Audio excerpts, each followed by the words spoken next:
Hey guys, guess who's back?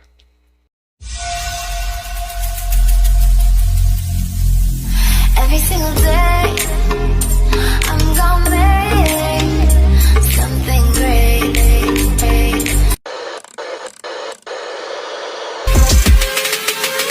Don't stop, don't stop, don't stop, don't stop. Getting made, endless, getting made.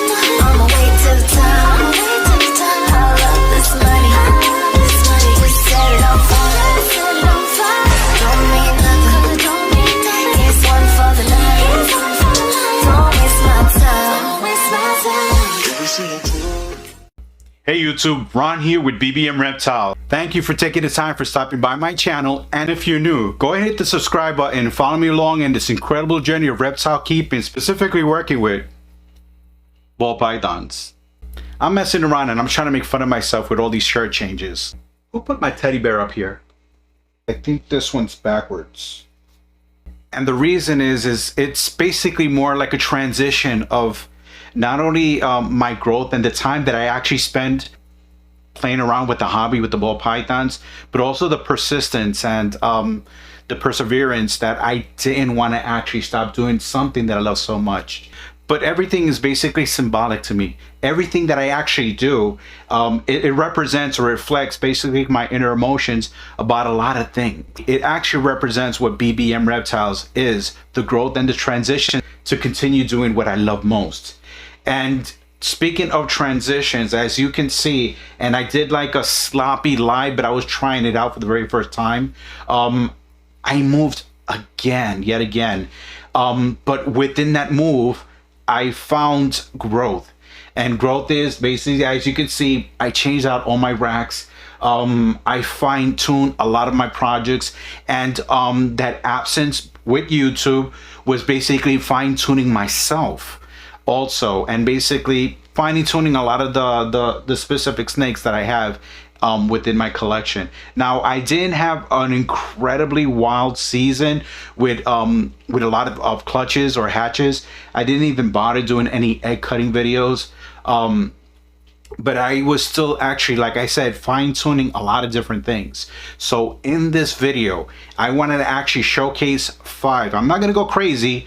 I just want to showcase 5 snakes that I actually produced. So without further ado, let's look at some of those snakes. So here we have a chocolate Krypton female. She is my holdback because it helps me actually further even more my clown projects. And I love the chocolatey mocha colors, if anything, or the caramels that it has. I love that puzzle-ish pattern it gives on the side of the neck. So I can understand why a lot of people are working cryptics and skipping the puzzle, is because it gives you a similar look.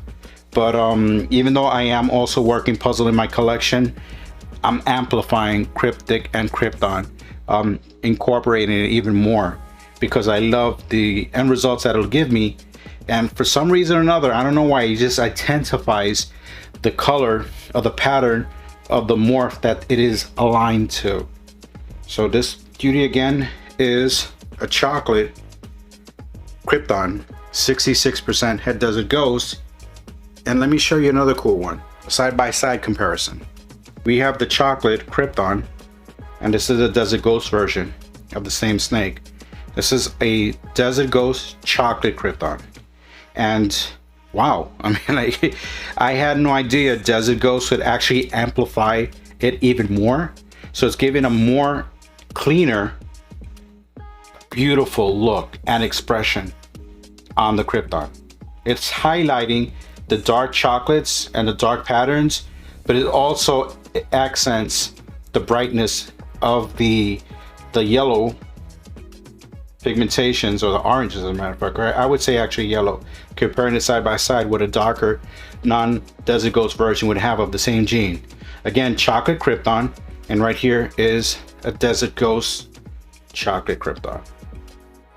I was lucky enough to actually hit on this beautiful chocolate desert ghost clown, and I was so lucky that I hit on 2 of them. Now I gotta say, if I was to pick a favorite, I would have to say with this one, because it actually, the banding or the back is a lot more wider, but the heads, my goodness, I love how beautiful the head patterns are on these snakes. And like I said, I was so lucky. I couldn't actually believe it. As a matter of fact, these two snakes, as a matter of fact, they were entwined in their umbilical yoke, and I actually had to go in and cut it and assist feed them for the first few meals. But as you can see, they're not shy as far as feeding. So I love that basically they turned out amazing. And as they shed, as a matter of fact, they already went through their second shed, looking forward to the third shed to see basically the brightness of what Desert Ghost actually will give to this combination of basically chocolate. Now, what I was shooting for was a super chocolate Desert Ghost clown. I did miss on that, but I got the next best thing. So they're both males, and I'm gonna be working it back into the mom, which is a pastel chocolate double head Desert Ghost clown. And as a matter of fact, they're 50% head hypo each ones.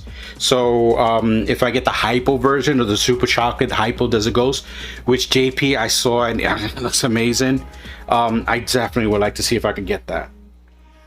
So again, we got 2 chocolate Desert Ghost clowns. There's a project that basically I am working with, and I'm saying I'm on the entry level of that specific project, and that is the Monsoon Project.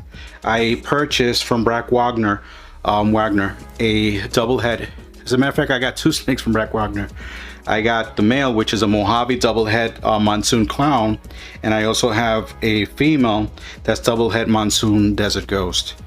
But the first one that produced was that male double head, and I bred it to an Enchi, and I got these beautiful, beautiful snakes. This one right here is an Enchi. It's 50% double head Monsoon clown, and right here is a Mojave Enchi. And I can't say really much about. I know they're talking about the eye stripes on the snakes, that you can actually see the head markers from the heads. As a matter of fact, I don't know, maybe this one has it even more expressive, but then again, I'm not going to go up by markers, so I'm going to have to wait for the shed testing to be available with RGI and see if I could find out which one actually is. As a matter of fact, I'm just highlighting these 2. I actually hit on 7 out of the 7. The sex ratio was 4.3, 5, 6, 7, yeah, 4.3. But I love basically these. I actually only hit on 3 Mojaves, and the rest, which I was very, very excited, I hit on 2 normal females, this Enchi female, and this is the male. And if it proves out, it's gonna replace the Mojave double head that I have. If he actually, with shed test, he proves out to be the head for Monsoon and Desert Ghost. So I'm excited to be working the Monsoon Project, and especially since I'm working it with other recessives into it. So hopefully the end result would be basically, oh my God, just, you know, I'm just thinking about it. It just basically sheds, you know, it sheds, it makes me shiver. A Monsoon Desert Ghost clown. Boom. I mean, like, and especially with the codoms into it, it's going to be amazing. So that is a project that I am so excited to know that I'm invested into it. And finally, I can't get enough of making these dreamsicles, but this one, and he's in shed. Right here we have an orange dreamsicle, and I was actually shooting for the Enchi orange dreamsicle. I missed out on making the Enchi orange dream version. I did hit, and as a matter of fact, the Enchi dreamsicle orange dream, that's what I was shooting for. I missed on the Enchi, but I got this beautiful orange dreamsicle, and it'll help me out basically because I have a lot of Enchis, yellow bellies, blackheads. Forget it. I got so many double head females that I can use this male and breed back to it, so it'll help me build up the collection of dreamsicles in combos, and basically playing with the right ones from what I already seen out in the market or in the ball python community, the different combos that are working with dreamsicles. So something else I was working with and I did actually miss on it is the triple head, which would be the Holy Grail. I'm repeating the pairing this season to see if I'm lucky to actually hit on that. But right here so far, I'd have to say this is the number 5 of my top that I actually produced this season. Orange Dream, Lavender Albino Piebald, or the Inception. Well guys, that was my top 5 for this season. I have a lot more incredible projects that I'm working with, and hopefully I'll have a lot more to show as they progress and I start getting more clutches. So BBM Reptiles is still around, and it's only gonna get bigger. It's gonna continue growing, and I'm super excited of what the future actually does have to offer. Anyway guys, thank you again for taking the time for stopping by my channel. And again, if you're new, go ahead and hit that subscribe button, follow me along in this incredible journey, and until the next time, I will see you in the next video.